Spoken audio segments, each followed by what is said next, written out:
Right, well, welcome everyone. I think we'll make a start. How wonderful to see your faces again after a couple of months, and for what should be a really interesting talk about Peru. And I'm delighted that Tom Cummins from the British Museum has agreed to talk to us this afternoon. He's the project curator at the Peru exhibition, which I must say I haven't seen yet. I would absolutely love to, and I hope I will have time. I know some of you have already been. I know some of you are planning to go, and even if you haven't, it just looks absolutely fascinating. I heard about Tom and this exhibition through From Peru in Peru, and Cecilia Pardo, who is also a curator, and of course Jago Cooper was also involved, and both of them have written this lovely book. Any of you who go there, I've just started my way reading through it, and it's absolutely fascinating. And Tom, I gather, also contributed to the book. So I think without further ado, I'm going to hand over to you, Tom. And can I just say, if any of you do have any questions throughout, please just pop them in the chat and I'll put them to Tom at the end. So, Tom, if you'd like to unmute yourself, and I'll stop sharing my screen, and please feel free to share yours.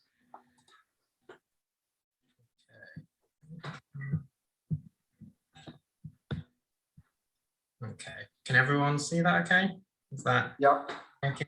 Perfect. Never know with technology whether it's going to work or not. Yeah, so thank you everyone for coming along, and thank you, Ed, for organising this. It's great to talk more about Peru and see so many people interested in the country, and what we wanted from this exhibition is to promote Peru to the kind of British audience and get a little bit more into detail really about Peru and its kind of historic cultures outside of what the British public generally know. So as I said, I'm Tom Cummins. I'm the project curator for this exhibition. I've been at the BM for about 3 years now. My background is in collections, particularly interested in collections research and how objects came into the museum, particularly in the Americas, and also material and cultural change caused by colonial impacts. So they're my kind of areas of interest. And with this talk, I kind of want to start off really with a little bit of history about Peru at the BM, a bit of background on really where this exhibition came from and how, as an institution, we've dealt with Peru historically, and then go more into a kind of tour of the exhibition, highlight some key objects, maybe some themes. I understand a few people have been already. A few people hopefully will go, and others might not be able to, but hopefully you will kind of get something from this talk. And if you've been, get a little bit more information on some of the objects, why we chose them, a bit of background. And if you're going, hopefully you'll be able to impress your friends with your knowledge of all our objects. Peru at the British Museum, we have about 9,000 Peruvian objects here. That's ranging from within my department, which is Africa, Oceania, the Americas. We have textiles, we have some in coins and medals, wide variety of materialities. So we've got organic feathered capes, headdresses, stone objects. It's actually one of the largest single country collections, I believe, within AOA. I think the only one larger is possibly the Congo collection. So Peru as a kind of collection here has been a staple really since the start. So in the original Sloan collection, there are still in the collection 3 Peruvian objects from his original 2000 when the British Museum started. So of those kind of 3 objects were labelled as miscellaneous in the early years, but they're still in the collection now, and in the catalogue there's actually a Chimu vessel. So Peru's kind of been in the original collection all along, and then Frank's kind of curatorial ship brought in about another 900 Peruvian objects, and then it's kind of grown from then. A lot of our collection is early, late 1800s, early 1900s, but we still acquire today with more modern and contemporary textiles. So it's kind of been this key area in the exhibition. But this exhibition actually is the first exhibition at the British Museum on Peru as a country.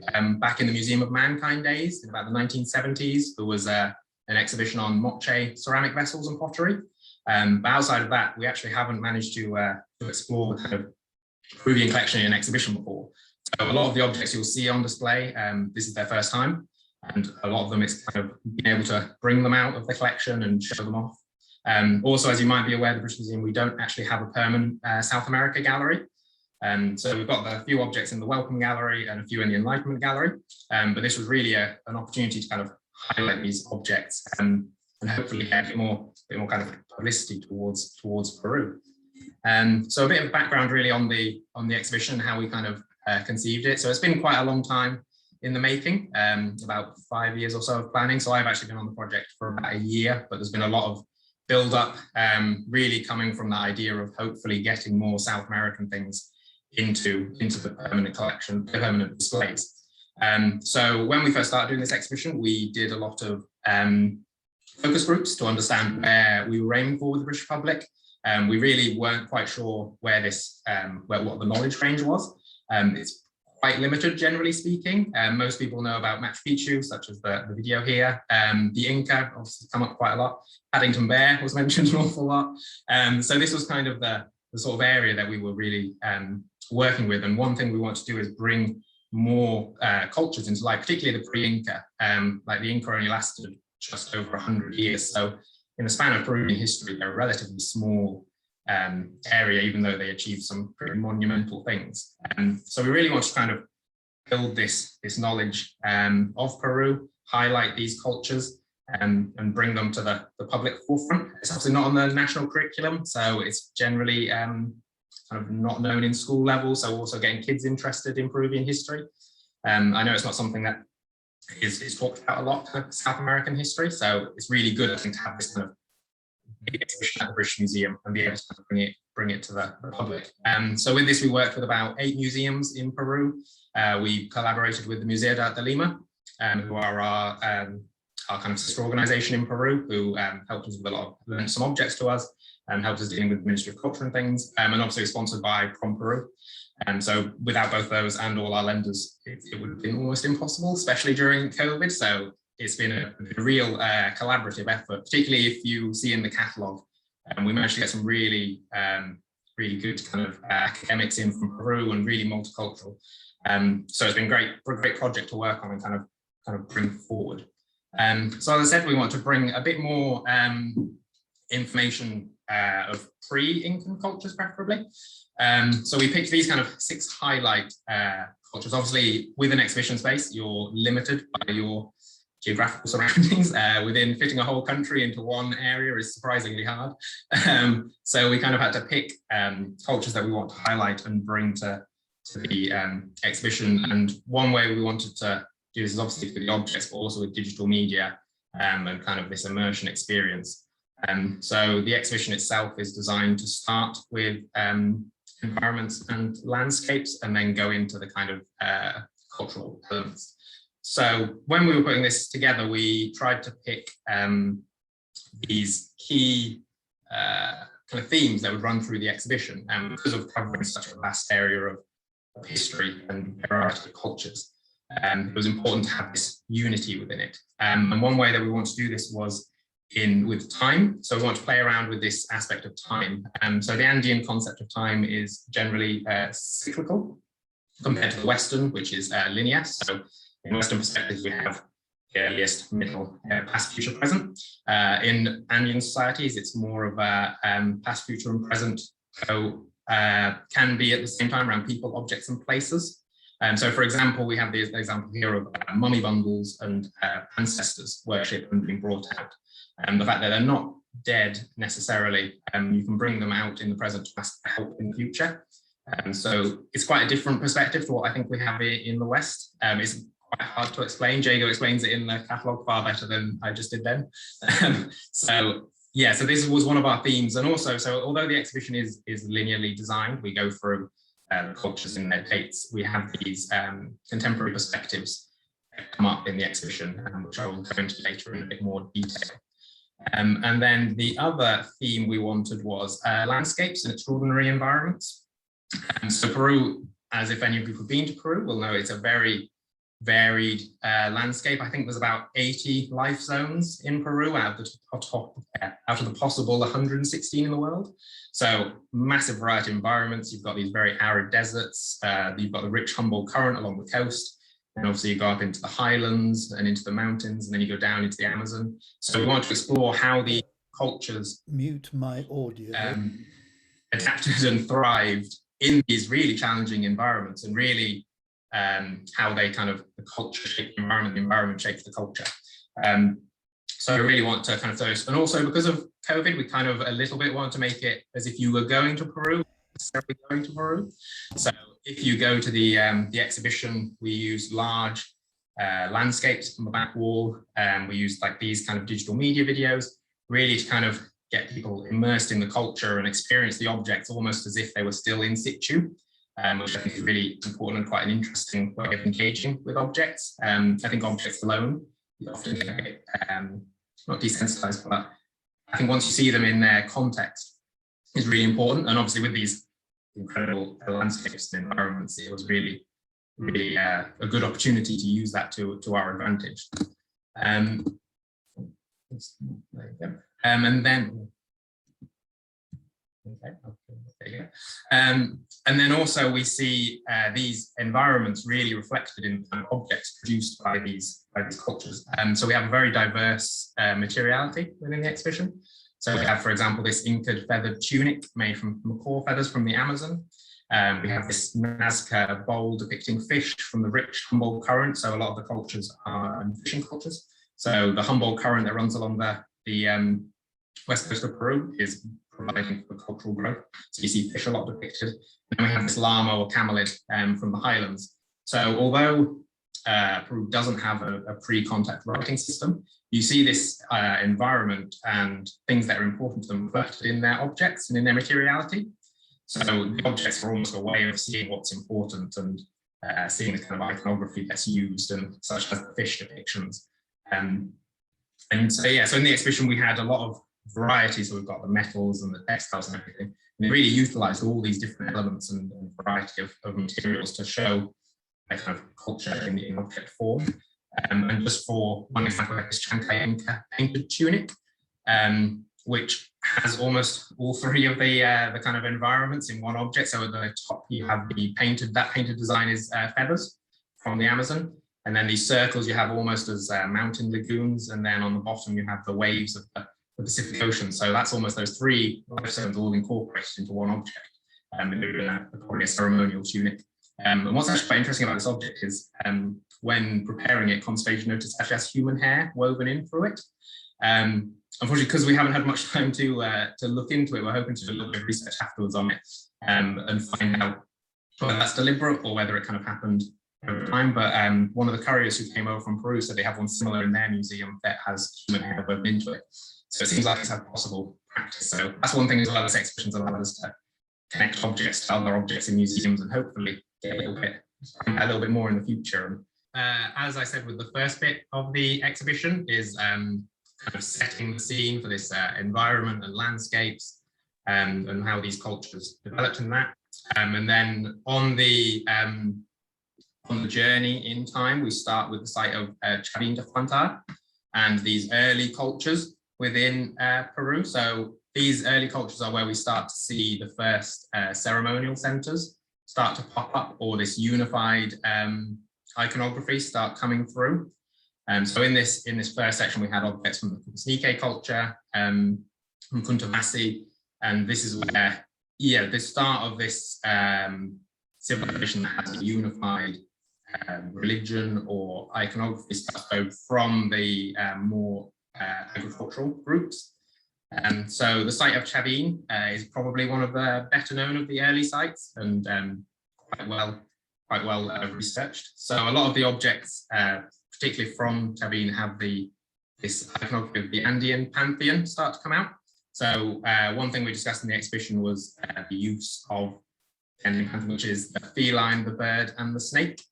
So this use of an animalistic kind of religious perspective. So the bird is associated with the sky and the avian, the feline is represented with the land and power, and then the snake is representing of the underworld. and can transverse to ancestors. So a lot of these early kind of cultural sites, for example, you can see the Cabeza Clava in the top corner from Chavin, and he has feline fangs. So you have a lot of these, particularly like shamans and priests, things that are calling upon these kind of aspects of these different animals from within the environment. And similarly with the Lanzon obelisk in that first one, you can see the feline fangs and the feathers. So this is kind of a start really to this unified. You see this throughout a lot of the region in the time of these centers kind of set up separately, but they have a very unified iconography throughout them. So one of the objects we have in the exhibition, one of the star objects, is from Kuntavasi, which is a similar ceremonial site to the east of Chavin. So these are ear plates made from gold, and then there is a headdress as well that goes with them. So in the picture on the left, this is the tomb where these were found, and you can sort of make out the headdress at the top. So from these objects, you can see the feline fangs and the appendages of the snakes, and this kind of shamanistic design. Interestingly about Kuntavasi as well is that we start to see those tombs with multiple layers or burials in them, and it's almost like a lineage of higher rulers. And this is kind of one of the first couple of times we start to see that ascension of power or position. So Kuntavasi is a really interesting site in that regard. And like I say, it stems from the whole, from Chavin more with the use of these animalistic patterns. So as I said before, with contemporary perspectives, the first one that we have is the Kapak Nyan road system, which we worked with a lot of. So with these contemporary perspectives, what we wanted to do was bring forward these historic practices that are still in use today and still practiced by indigenous cultures, to show that a lot of the times, I think in museums, we get a bit stuck down with kind of not dead objects, but that they're just an object. But for a lot of these cultures, they're still living and still practiced today. So we worked with the Kapak Nyan in the Ministry of Agriculture, and we worked with the group who rebuilt the Keswachaka Bridge to produce a digital media. And then we linked it to this Chasqui foot vessel from the British Museum's collection, which the Chasqui are messengers for the Inca Empire. So showing the Kapak Nyan is, although it is a pre-Columbian road network really utilized by the Inca, it's still very important today. Loads of indigenous communities still walk it every day. It's still their main route. The Kapak Nyan cultural program still practice festivals on the road. It's really kind of bringing life to these museum objects, which I think is important for us in a museum to do. So the next culture we discuss is the Paracas and Nazca culture. Audio options. So the Paracas and Nazca are probably best known for their geoglyphs. I think it's a a National Heritage Site. So it's protected. And so these geoglyphs, if most people probably know, but they're massive lines in the desert. They cover miles of space. They depict animals and different geometric patterns. So the Nazca and the Paracas and then the Nazca are well known for living in the Nazca region, which is one of the most arid deserts in the world. And really, we wanted to show how they thrived in such a harsh environment where water is very scarce, and how this kind of affected their culture. So in the exhibition, we want to link these large Nazca lines with objects that we have in the collection. So here we have a fragment of a funeral mantle with hummingbirds on it. The hummingbird is one of the largest, was one of the most prosperous pollinators within Peru. So particularly for a desert culture, this is a very important aspect to call upon. Interestingly, I think in the catalogue where Peter Fuchs wrote about the Paracas geoglyphs and the Nazca ones, he pointed out that the Paracas ones are generally on hillsides and probably used as a kind of way marker or a way of utilizing where you are in an environment that's quite monotone and unique. It's kind of a good thing to have this some way of knowing orientation, which is why probably different animals are depicted. Whereas the Nazca geoglyphs, these ones that you can see of the hummingbird, are so big that there's almost no way at a human scale you can see them. So the purpose is far more ceremonial than practical. And a lot of these larger ones have clear lines where you would enter and exit. So they were probably walked as part of a ceremonial use. And also there's evidence of broken ceramics and musical instruments within the lines. So people used to walk the pampas. I know there's an object at the MNAHP in Peru of a kind of family in procession that were probably in a ceremony for the Nazca and walking these lines. So extraordinary as an object, but also they're quite under, well, they've researched, but misunderstood in some ways. And they are pretty spectacular. So another thing is the music of the Nazca and Paracas. So in the exhibition, we worked with Ronald Sanchez from Studio Atacano, and they are two musicians who recreate archaeological instruments. So this was again back to our kind of immersion. We wanted not just to kind of show these objects. So here we have a panpipe, and to the left actually is a large drum, and it's actually really big. It's like my shoulder height. And so we wanted to show that that these instruments weren't just instruments. We want to kind of integrate people into these cultures of what the people would hear. So for a lot of indigenous groups, music is a way of connecting you with people, places, spirituality, because you're hearing the same thing that your ancestors would have heard or another person would have heard. So you have this kind of connection of ceremonial use. I know in there's a vessel in the exhibition of someone making chicha, and one of our community members who worked with us on this said that it reminded her of her grandmother, and she felt that connection back to Peru because her grandmother used to make chicha, and this Nazca vessel from 600 AD is the same process. Which I think that's really great, connecting this kind of ancestry with our objects and feeling that connection to someone so far away. So music plays a really important part in the exhibition.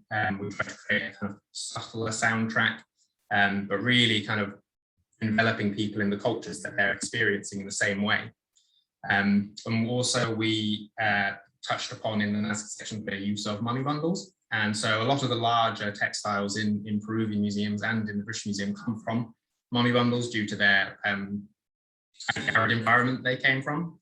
So we have this amazing textile from Museo de Arte de Lima, which shows an ancestral figure holding a severed head, a headdress and this kind of diadem. And then the animation at the top is how it would have used, putting it more into context. So the Nazca are incredibly well known for their textile production, again, mostly due to the environment they survived. I think they have some of the oldest textiles out in the world, and they're still really vibrant and colourful. And similarly with their ceramics, again, they're very polychrome and they almost look like modern art pieces, which I think is really impressive and really kind of, most of the visitors who come say they can't believe how old they are and the kind of skill that it would take to make such an object. So again, it's really great that we can get these on show and show that these cultures are kind of capable of, really. So the next section that we moved on to is the moche and the chimu. So the moche are contemporary to the Nazca, but in the north. So in the north, they have a much more varied environment. It's generally a bit wetter or a bit colder. So we get less of the textiles. But we get these large adobe structures such as Huaca de la Luna and Huaca de Sol, with these big mural walls kind of painted on them depicting different deities and different practices. So the moche are really well known for their ceramics. They're almost massive ceramics, particularly if you've ever seen the moche portrait vessels, which depict real life people, and they look almost real. They're really, really well made.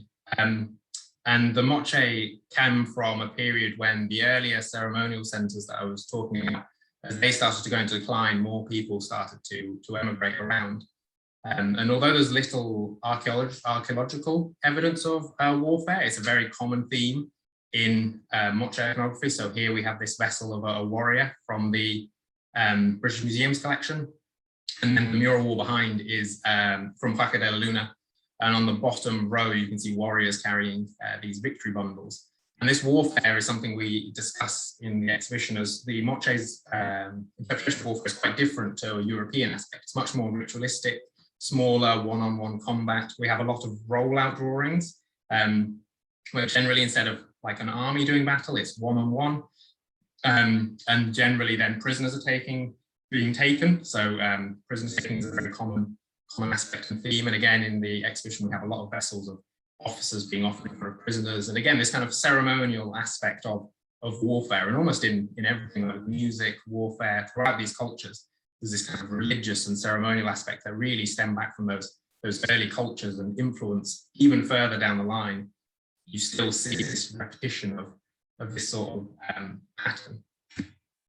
So one thing that came of this exhibition actually is the Maccabi Island objects, which is a collection that we're incredibly interested in. So they've been in the British Museum's collection since about the 1870s. It's a collection of about 40 objects of these wooden prisoner vessels. Some are of officers, there's shell offerings. So these are found on the Maccabi Islands, just off the coast, the northern coast of Peru. And they're actually found in layers of guano. And they were found by British mining companies originally during mining for guano in the 1800s, as it was used as a fertilizer. But actually, so wooden objects in the north generally don't survive very well. So it's quite rare to have these objects, but actually the guano is what saved them, because they're basically not petrified as such, but it preserved them enough that they're still in incredibly good shape. So they're a very unusual collection of objects and quite rare. I believe there's actually none in any other museum. I think there's a few in possibly Germany, but in Peru, there's almost nothing like this. So this is a collection that we're very interested in doing some more research into, finding out a little bit more about them. And so when we did this exhibition and book, we worked with our science department, and they came across traces of, I believe it's mercury, and I can't remember what the other substance is, but it basically equates to red cinnabar. So it's a red pigment. So these most likely originally would have been painted. An interest in red cinnabar is actually toxic, so quite hazardous to go around painting your objects with it. But yeah, so it shows that it wouldn't have been this kind of mute wooden object. They'd have probably been quite colourful at the time. And also red cinnabar is used in the preparation of bodies for burial. So these are some objects that we're really excited to do some real research to. And these are some of the original record slips in the British Museum's collection from when they came in. So they came in about 4 batches, mostly from ship's captains. It's really, I think, to get these kind of original records out. And yeah, this is a collection that, because of this exhibition, we've managed to discover more, and we want to carry on our research into. Absolutely fascinating to see. And also in this section is the chimu. So this is an object that, when discovered, was one of the best finds within Peruvian archaeology. So it's most likely a ceremonial complex within Chan Chan, which is the capital of the Chimu civilization. So Chan Chan at its height was, I think, one of the largest cities in the world. It was bigger than most European cities. And on the left, you can see the complex of Chan Chan as a site. It's all a mud brick structure. And this model is most likely depicting a mummy bundle offering. So the 3 figures that you can see opening up are mummy bundles, and then in front you can see the kind of attendants. There's a party, there's a person serving chicha. So this is again back to that remnants of ancestral carrying on from the Nazca. You see it again in the north, and then you see it later on with the Inca. And Chan Chan as a capital city is a very cosmopolitan capital city. So they brought in lots of materials. So you see a lot of feathers in Chimu work from the Amazon, which is quite a long way. Also, they incorporated a lot of the culture of Lambieke, which was nearby and taken over by the Chimu. They incorporated their metalsmiths into their own artwork. So you get a lot of Chimu objects with Lambieke metalwork, because they were better at it. So you get this kind of diversity in this idea that this is a sprawling city of people from all over the kind of region. It's all kind of shown in this one object, which is, I think, is really important. And then also, this is our second contemporary perspective along with the Chimu. So this vessel on the left is a Chimu vessel from the Berlin Museum, the Ethnologist Museum, of a man in a reed boat. And then we worked with the Peruvian Victor Wamanchumo, who still makes these tutorial reed boats. So he kind of learned it from his father and from his grandfather. His surname, actually, Wamanchumo, is a Chimu word. So although he doesn't necessarily identify as Chimu, he carries on these practices and traditions. So in Trujillo, along the coast, along the seafront, sorry, you often see these tutorial rebooks stacked up. And it's amazing that in this object from the kind of human period is almost identical to the one that he makes. And a lot of people are more well aware of the ones around Lake Titicaca, which are generally a bit larger. But this is a practice that's still done today. He actually gets a lot of his reeds from the site of Chan Chan, where they still have the ponds where these reeds grow. So again, we want to kind of bring real people into the exhibition and not just have it here an archaeological display of objects, but show that these are practices that are still going on an awful lot. So the last kind of section we go to is the Wari and the Inca. So the Inca, obviously, the one that most people know about. But actually they developed a lot of their, a lot of things they borrowed from the Wari. So the territories that the Inca took over around Cuzco are former Wari sites. It's thought that they borrowed a lot of possible similarities in architecture, although because of Cuzco's kind of colonial history, it's hard to tell, but they probably shared similarly. And also the quipu was a similar thing, so that the Wari used that then the Inca eventually incorporated into their empire. So for the Wari, they shared a lot of textile traditions with the Inca, or set Inca up in some ways. So here we have a vessel from the Museo Amano of a man wearing a kind of tunic, a very fine tapestry, and on his head is a four-cornered hat. So the four-cornered hat of the Wari is kind of a symbolic object of the elite, or people in elite status. So in the British Museum collection, we have two of these hats. And if anyone's actually seen them in the exhibition, they're actually really small. And they probably sit more on top of your head than encompassing your head. So a bit more like a skull cap on top. This question we ask an awful lot because they are particularly small. But the kind of technology to make these is incredibly impressive with tapestry weaving and getting the pattern on a shape such as this. And then, as I said previously, with the quipu, so the Wari used quipus generally in a circular shape with strands coming off it. And then the Inca used a more traditional, or what we know of as a traditional style. So these are most likely used for keeping count or analog, but they're also possibly in some ways descriptive. So they keep numbers generally speaking. So the one here, we can see the breakdown of how the numbered knotted chords work in number order. So the way you loop the chords, and then the breakdown of the sections is in tens, 20s, and hundreds. Cecilia actually did a really good video with the British Museum's YouTube page. So if you're interested in quipu, she's actually done an awful lot. And also there was an exhibition at the Museo de Lima as well, which I think had a catalogue. So if you're interested in quipu, it's a really good watch. And our conservation department are working with the quipu database and working out kind of how these knots work. And one reason we know that it's used for keeping data is at the site of Inca Vassi. There were 34 quipu discovered, and they were discovered alongside the remains of produce, so chilies, peanuts, black beans, and so it's most likely used to keep count of these resources. For an empire, the Incan Empire was one of the largest, well, the largest pre-European empire in South America. And the quipu was really integral to keeping count of how many people and also how much resources you have, and really that is integral to keeping your empire running. So quipu is a very key object, really. And it's one of these things that we know an awful lot about, but we also don't know an awful lot about. It's quite hard to, there's a lot of guesswork, particularly the ones that aren't numerical. There's a lot of research into it, but maybe we'll never kind of get to the bottom of it.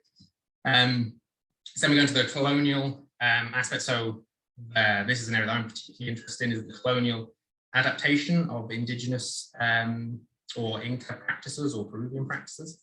So on the left, we have the book of Martin de Marua, who was a Franciscan monk who was in Peru at the time. And this book was published in 1590.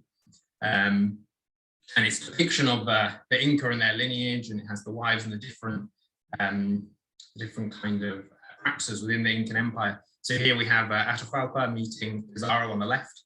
And this is a really, because this is one of the earliest depictions, it's a really good insight into the kind of what the Incan Empire was like before European influence. As I'm sure a lot of you will be aware, once European influence starts happening, depictions start to change, or there's a little bit of bias. There will be, obviously, in the older ones, but it's more of a better insight into what it was like. And this one has a lot of Inca tunics on the picture and the kind of attire of the of the empire. And then on the left, on the right, we have the two kero. So kero are ceremonial vessels used by the Inca. So the one in the center is late Inca, early colonial, most likely late Inca, with silver applique dots. And on the right, we see a colonial aspect one. So the same vessel, same use, but we see that that colonial influence on a native object. And also, instead of trying to kind of eradicate these practices, the Spanish almost couldn't, so had to incorporate them. So we see like the traditional Incan tunics keep the same style, but become quite colonial in patterning. So the tunic is traditional, but you see like more European influences on them, which I think is fascinating, this kind of incorporation of these practices into daily life. So similarly with tupu pins, you see this colonial aspect of coats of arms instead of just being a pin. Yeah, and this kind of, so one thing we want to explore again is this, how these practices carry on, similarly with reed boats. And so our last contemporary perspective was about the agriculture and the use. So we worked with Manuel Choque, who is an agriculturalist from Peru.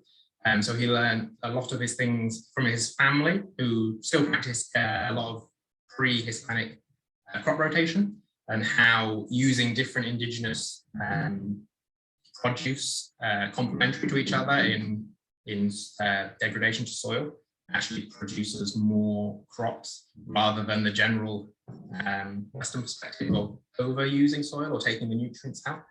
And because of this, he now works with like lots of restaurants. He's brought back, I think, it's 150 varieties of potato and maize. So he has potato and maize. He's brought back a lot of indigenous varieties. And again, using this kind of practices like this Inca Marae as examples to bring back these indigenous practices and kind of show that these are still very relevant and still really useful, particularly in a time now when food shortage and things happen and the overusing of land and soil. A lot of these cultures had solutions to it. It just depends on whether we know them or not.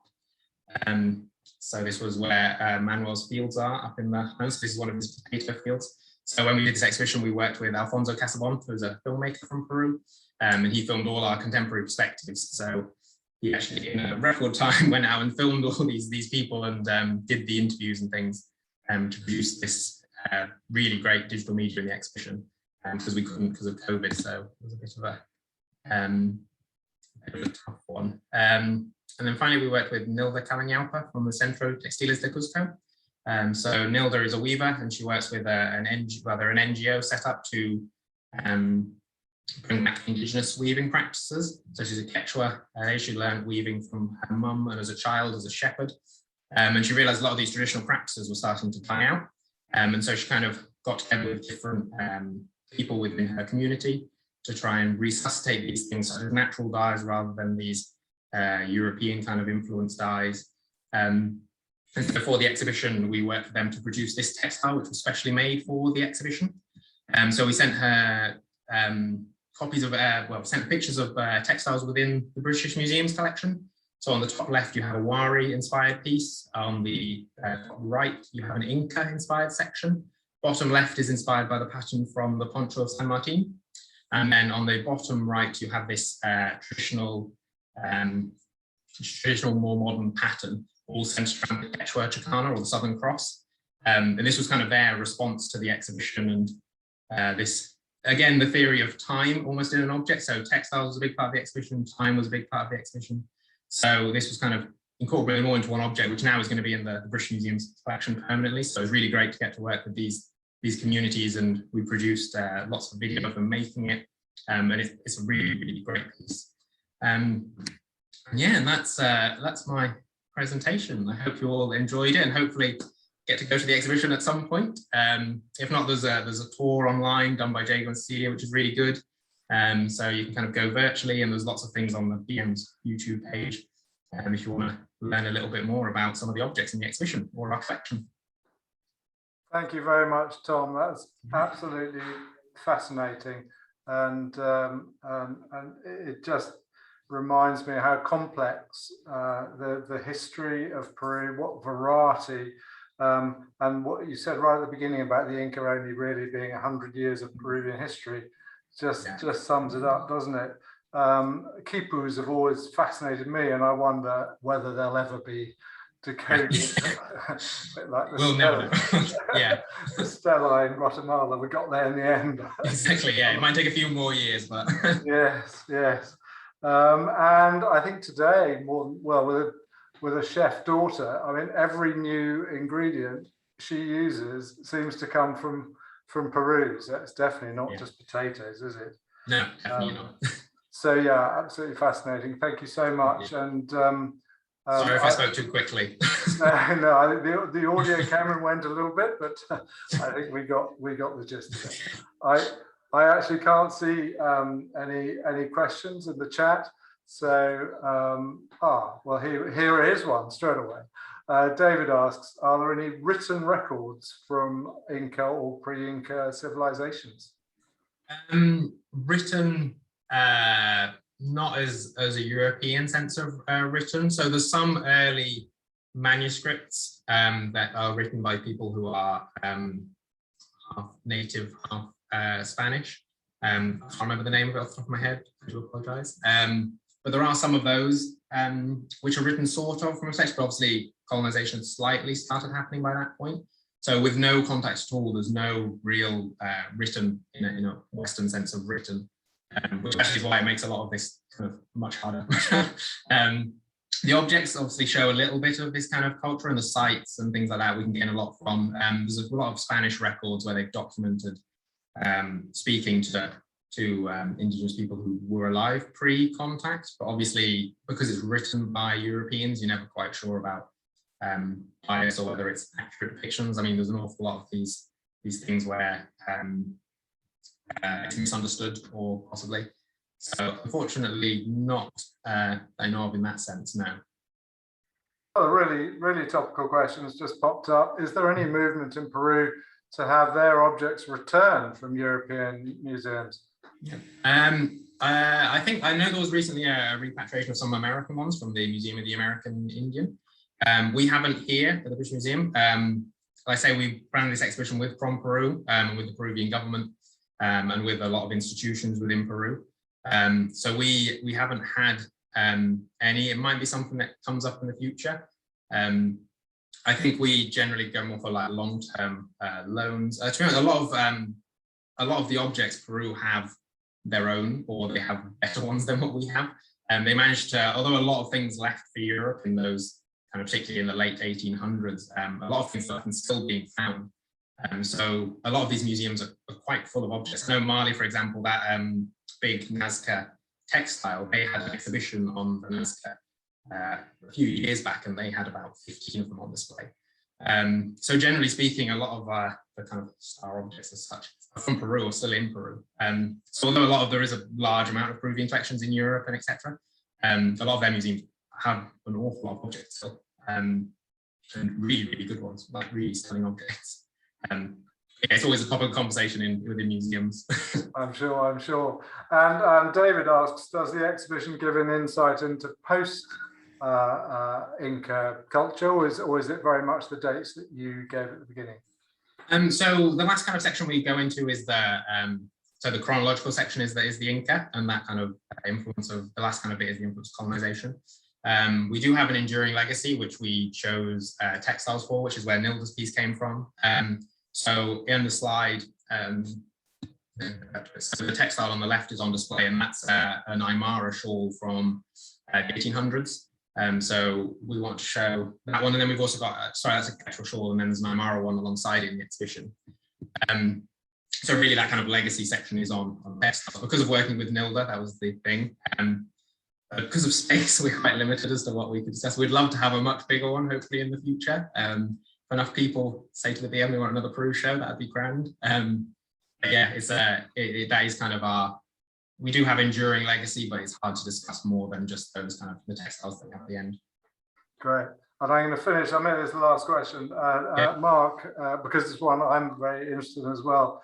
The keepers. Mark asks, how on earth was the cord counting system discovered? Was there any overlap? Was it still being used post colonization and by the Spanish?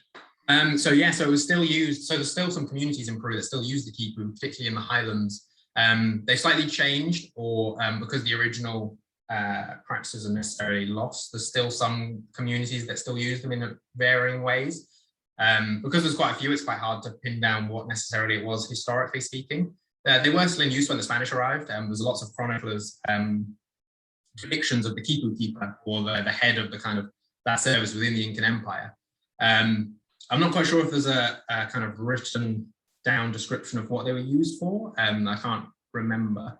But there is still a practice thing. It's quite deciphering. There's no be all and end all kind of answer to it. As there are some historic, and also I think archaeologically, like such as the Incavasi, where they were found on that with the produce.